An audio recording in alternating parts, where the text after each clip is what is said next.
One of the most important features of Indian Constitution is the fundamental rights which are provided to all citizens irrespective of their caste, creed, gender, religion, etc.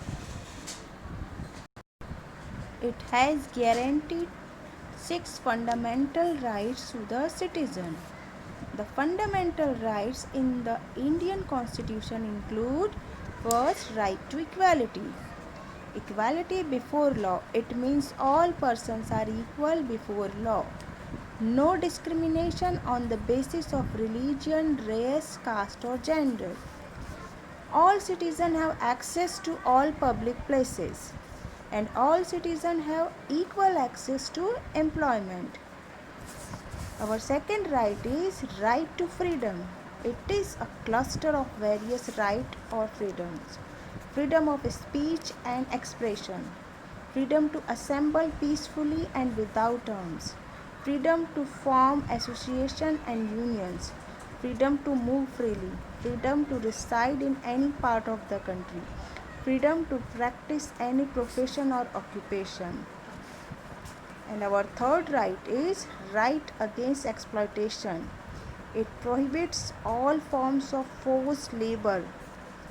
It prevents child labor, children working under 14 years of age.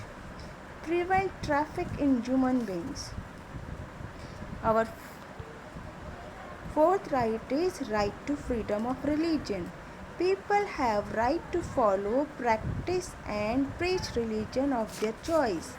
And fifth right is cultural and educational rights. All minorities have a right to conserve and develop their own cultures. Our sixth right is right to constitutional remedies. Under this right, citizens have the right to go to court if they feel that any of their fundamental right has been violated by the state. Students, I hope you all have understood about our fundamental right. Now we should know about fundamental duties. Rights and duties are interrelated or they must go together for the progress, development and smooth functioning of any society. It is very important for citizens to perform certain duties. Our Constitution has listed the following fundamental duties of citizen: to abide by the Constitution and respect the ideals and institutions, to respect the national flag and the national anthem, to realize and follow the essential ideals of secularism, democracy and non-violence, to preserve the culture and heritage, to protect the sovereignty, unity and integrity of the nation, to safeguard the public property, to defend the country even at the cost of our life, to protect natural resources, to avoid dowry, gambling and other social evils, to strive toward excellence in the respective spheres of activities of the individuals.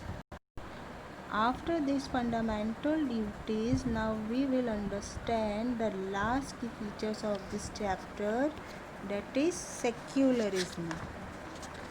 A secular state is one in which the state does not officially promote any one religion as the state religion. Students, the word state is often used in this chapter. This does not refer to the state government. Rather, when we use state, we are trying to distinguish it from government. Government is responsible for administrating and enforcing law. The government can change with election. The state, on the other hand, refers to a political institution that represent a sovereign people who occupy a definite